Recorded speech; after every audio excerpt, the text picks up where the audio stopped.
Hi friends, welcome back. So we had a really scary market today. You can see there's a lot of red. Apple is down 4%, Nvidia down 6%, Amazon down 4%, Tesla down 4%, Microsoft down 3%. Basically, pretty much everything was down.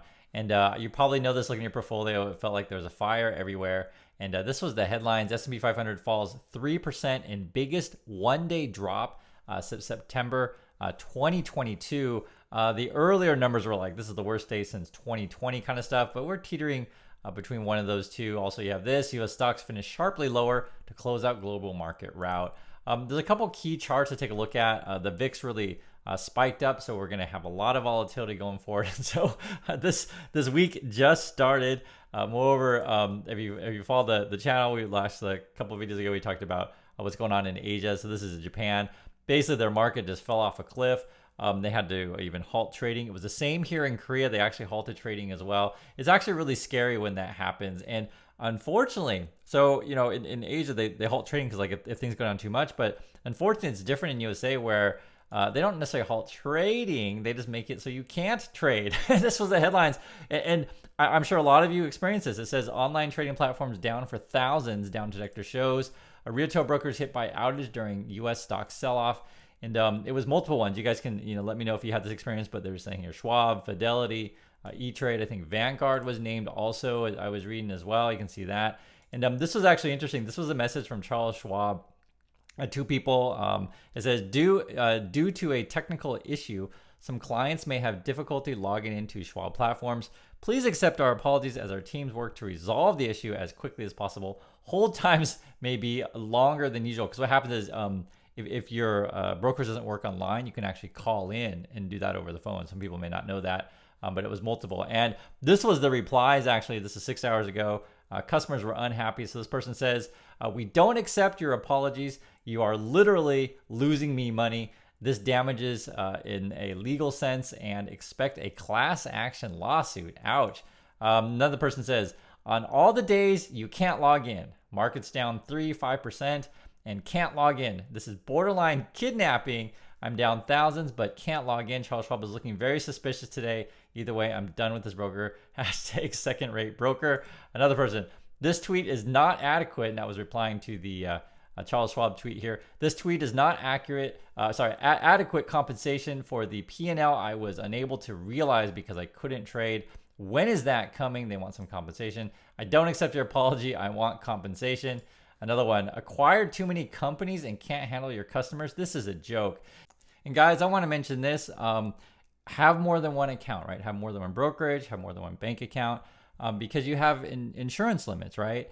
And so when your assets start to accumulate, which I hope they do over time, I'm telling you guys, you'll be much safer just spreading your money out. Don't put your eggs all in one basket. So I just wanted to bring this up in case you guys didn't know that. Some people don't know this kind of thing.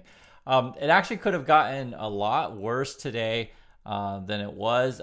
When the market opened right away, there was like crazy selling. So you can see that dip went down and then did rebound. But again, the week isn't over yet. I think part of it was the Fed was trying to calm the markets down. They talk a big game, right? But then when they come to doing stuff, they're like little kiddies and they just do the dovish action. And my point of view on this stuff, I think the Fed should stay strong. My point of view though is no one listens to me. And this is the thing though, with the Fed's point of view, they're just like, well, one simply does not turn off the money printer, right? That's the meme that I was thinking. There's like, they're so dovish right now. So they haven't done anything yet, and it's crazy because the talk on Wall Street is like, oh, is the Fed going to take emergency action? Are they going to come save us? These kind of things. This was the headline. Chicago Fed President Goolsbee says if economy deteriorates, Fed will, quote, fix it. So it's just like, yep, don't worry, we got you back, guys. We're going to keep printing. The problem is like, we still have to deal with inflation, and ultimately, and this is just the reality, ultimately the people who really get hurt are ones at the bottom of the scale, right? So the people on the Wall Street and things like that all on top, they're going to be fine, and they just want to be more fine, right? And I think you're going to have a bigger wealth gap, is my opinion. So, this constant printing, it's like, how much longer can this go on? This is the quote from the Fed though. From Goolsbee. The Fed's job is very straightforward: maximize employment, stabilize prices, and maintain financial stability. That's what we're going to do. We're forward looking about it. So if conditions collectively start coming in like that on the through line, there's a deterioration on any of these parts, we're going to fix it. So they're like, hey guys, we got your back. And the other problem is too, is if the Fed just starts printing right away and, cuts rates, these kind of things, and does that in an emergency, it just makes it look like they're not in control. So I personally don't think they should do any kind of emergency thing. I understand there'll be people on Wall Street calling for that, but we'll see. And from the Fed's point of view, it's not that simple to just turn off the money printers. We want to keep them going. So we'll see. Moreover, guys, the kind of the game plan or the gameplay, I guess people are saying, is you're selling your winners, right? So you had this crazy run up with this AI hype this year with a lot of the tech companies, NVIDIA being the one that was like crypto and AI. And so you got like $1 trillion wipeout, which is kind of nuts. Some of these things are actually really interesting as well. A lot of people were betting in leverage funds, leverage ETFs. So these days you can go into one. I think this is the semiconductor one, right? SOXL. And basically it's a 3Xer. And I'm sure you guys know this. You can actually leverage ETFs to the upside or the downside, depending on if you want to be bullish or bearish. You just pick your favorite sector or even pick one of your favorite stocks, and you can make leverage bets. The problem is that yes, it's great when it's going up because it increases your gains, but when you're going down, it increases your losses, right? It's leverage. So, just be careful with this kind of stuff. There's some quotes coming out on Wall Street. This person was saying the biggest concern today will be forced selling. If tech investors, especially the ones who own the leverage ETFs, get margin calls today, they will have to sell at any price. It won't matter if the shares become cheap. That's coming from someone over at Miller, Tabak & Co. Here's another quote from Wall Street. Many people are long growth tech stocks, which is the brunt of the sell-off. It's coming from Wallop Capital. They say here, people who invest in leverage should understand the risks. Yes, they should. But the thing is, like, a lot of people don't, I promise you. Here's another one. Leverage is not for the faint of heart. Especially during volatile environments, you have to be precise with your risk and positioning. That's coming from someone as strategist. Now, what's interesting about this stuff, and I'm just showing you different quotes on Wall Street, is I noticed this just recently, just a couple days ago. Morgan Stanley is trying to basically sell you Bitcoin, which is interesting. So they're trying to sell you at the top. And this came out that says basically they can start pushing it on wealthy clients. This is like literally Wall Street trying to sell you crap at the top. Morgan Stanley tells wealth advisors they can pitch Bitcoin ETFs in the first for a big bank. And again, that was just a couple days ago. And it's just funny how the timing of all this stuff happens. I point out to this movie, or actually these couple movies several times on the channel, but if you haven't seen it, just check them out. Bitcon's a documentary over at Netflix. It basically just goes over sort of like how companies just don't tell you the truth, basically. And there's a lot of hype companies kind of thing. Margin Call goes over sort of like how Wall Street doesn't tell you the truth. And just, you want to just look at this stuff on how people behave essentially behind closed doors. And that's why I think these are really good films to check out. Netflix is a documentary one, the Bitcon one, and then Margin Call is kind of a recreation of the Lehman Brothers. I also recommend checking out my book. For those of you sometimes, they're like, oh, Chris, why are you so negative all the time? It's like, guys, because we're at the top. I don't want to be like, hey, acting like that everything's rosy all the time and your stocks are all going to go moon all the time. But it's just comes from experience. And, I actually have a pretty good attitude. It's just, I tell you the news, and sometimes people get sad if the news is bad. Like, I'm not going to lie to you and say, hey, guys, all stocks go up forever. I literally show you just the numbers, and it's not necessarily rosy all the time. But, overall, if you manage your risk, you're going to do fine. And if you look to learn every day, you're going to be great. So anyway, check out my copy of my book if you want some positive vibes. It's called Positive Angle. It's over on Amazon. There is something, though, that's not so positive. This would be for people who are over at Google. They lost. They were charged with monopoly stuff. We'll read through the details here, but you can see headline, Google loses landmark U.S. antitrust case over search dominance. And it's pretty crazy. There was a 286-page decision. So if you want to read it, you can. I mean, it's long.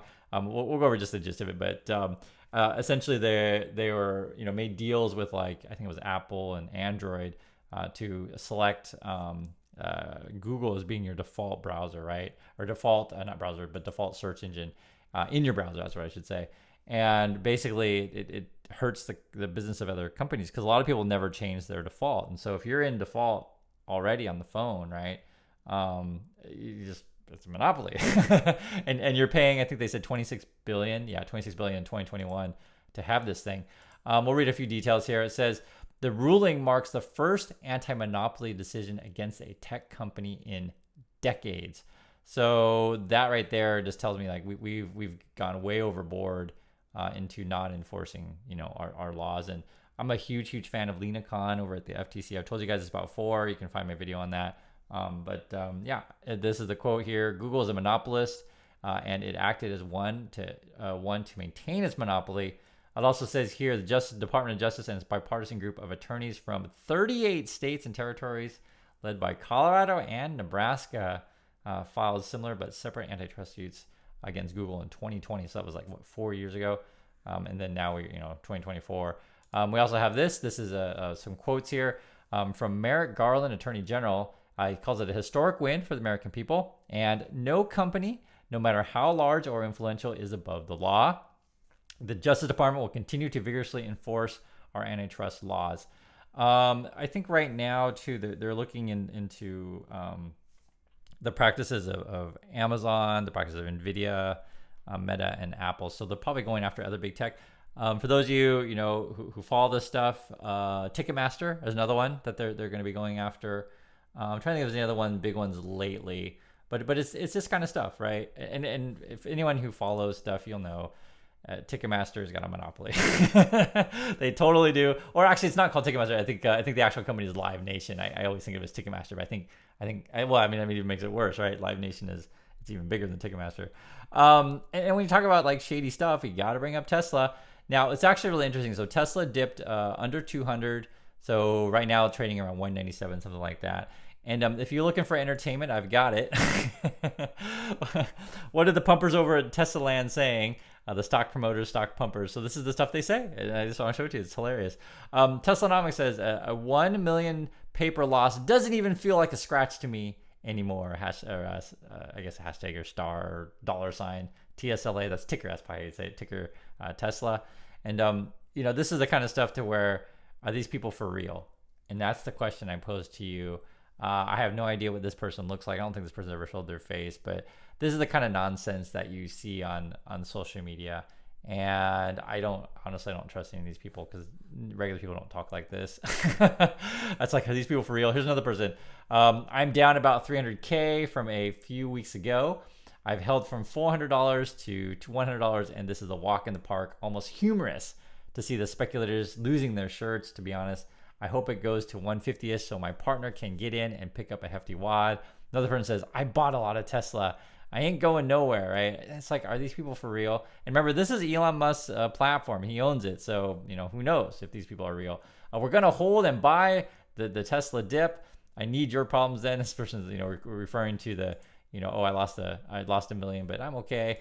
And other person says, I'm over here with a 5K loss, but I know TSLT has the brightest future. Now's the time to use my cash pile. And then you have another pumper saying like, oh, still standing. And I guess they stick by their price target of 350 by the end of this year. Good luck with that.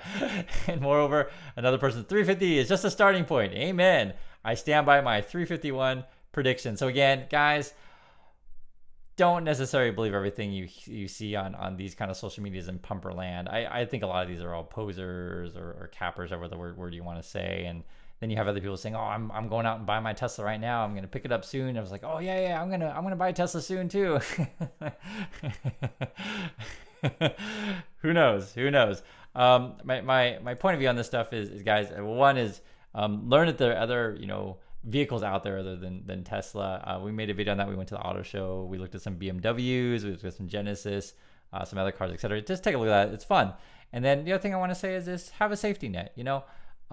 The way our markets and social medias work is everyone makes you feel like that we're all YOLOing all the time. We're all getting millions every day because we YOLO'd. And if you're not 100% in only one thing, then you're not cool. And what do these people like? What's their real accounts? Who knows? Is this stuff real? Do I trust what this person says? Absolutely not. So, and no one I know says, "Oh, it's only $1 million paper loss. It's not a scratch." I don't care about that stuff. I don't care about money, and plus no one I know among my pretty close friends is like dumping a whole bunch of money into Tesla. That's just ludicrous, but that's a whole other issue. But I'm just saying, do you believe these people? And that's why I said just be careful out there. And if you want some sanity in this crazy world, hang out in this community, and hopefully see you back again. So thanks again for watching, and I'll catch you all in the next video.